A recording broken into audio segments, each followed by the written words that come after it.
Ayo people, the release of Pokemon Sword and Shield is right around the corner, it being the first mainline console Pokemon game, and it's a big point in the franchise's history. However, instead of overwhelming excitement, the fanbase is more divided than ever, and for good reason. If you've been living under a rock, in June of this year, a Nintendo Treehouse livestream confirmed that Sword and Shield will not have a national dex, meaning several hundreds of Pokemon will flat out not exist in the game code, making it impossible to find them in the region or transfer them into Sword and Shield. For many people, including myself, this is a gigantic problem. Two of Pokemon's most important appeals have always been, 1. Letting the player bond with the Pokemon they catch through giving them names, choosing their moves, and seeing them gradually grow into powerful fighters through your time investment, with each Pokemon being unique through things like their nature, effort values, and individual values. And 2. The interconnectivity of the games. The ability to transfer your Pokemon up to newer generations and games. Thanks to this, it enriches the bond with each Pokemon through the ability to take them with you into new games. It makes them feel more real when, after having transferred them up through multiple generations, they all have a story behind them. Nothing beats the satisfaction of bringing your Gen 3 companion into Gen 7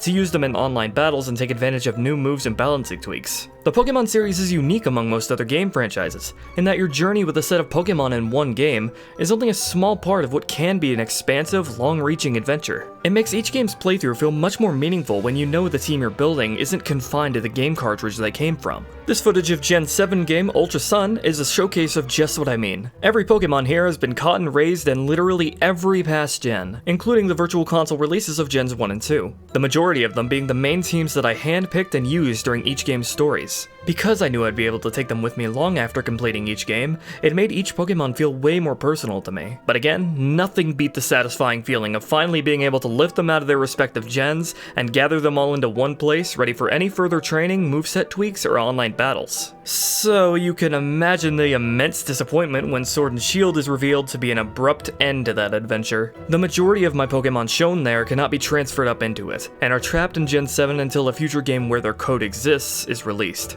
Or even worse, trapped in Pokemon Home, a subscription-based service which currently does not look to have anything for your Pokemon to do. With each game, I've always made it a principle to only use the new Pokemon from that generation, because obviously I want to make the most out of the new Pokemon that appear in each game. Sword and Shield would have been no different. However, with how callously hundreds and hundreds of Pokemon were cut, that severely hinders my ability and desire to bond with these new Pokemon, since it's now all but guaranteed most of them are going to be thrown in the garbage and ignored come the next generation. The national dex up to now has been extremely invaluable to the Pokemon games, because as several people are aware, the series is incredibly stubborn when it comes to evolving or even just keeping beloved features, with not enough done to evolve or add on to the base gameplay, or even just how each game is structured. And even when the games do evolve and innovate to great success and feedback, those features have been prone to getting cut for no good reason, such as following Pokemon or the Battle Frontier. The National Dex, which enriched your bond with your Pokemon and connected each game, for the longest time among several other things, allowed people to look past these flaws. But with that core feature gone, all we're left with is an underwhelming package that is more of the same, looking no more impressive than an upscaled 3DS game that,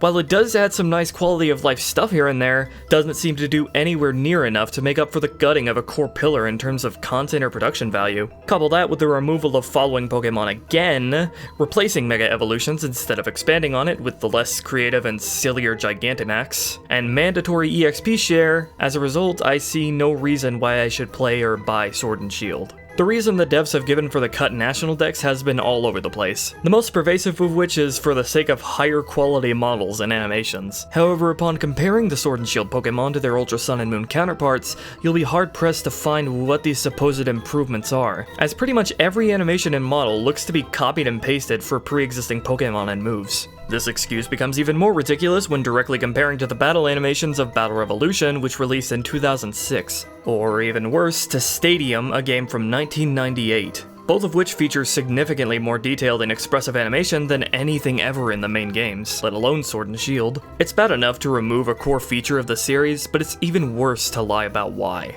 Another reason given is that implementing every single Pokemon was becoming way too taxing on the developers, despite, again, them still using the pre-existing models from Ultra Sun and Moon that were created way back in 2013 with X and Y, with the majority of the work already being done. And sure, porting every Pokemon is still a good amount of work that needs to be done, but these kinds of things don't seem to be an issue for other big game developers whose games eclipse the amount of content and production value Sword and Shield appears to have. When you consider Pokemon is literally the most profitable franchise ever, there's there's no excuse. And yes, much of that profit comes from merchandise rather than the games, but the games are still the core, most important piece of the franchise and need to be given the development resources they need. If reports about Sword and Shield's development team being understaffed are accurate, then it seems like an issue of misallocation of resources and stretching themselves too thin. The arbitrary annual release schedule of this series certainly isn't helping things. I really don't think anyone asked to have a Pokémon game every single year. Safe to say, either someone at Game Freak or the Pokémon Company are making very poor decisions about the game's content,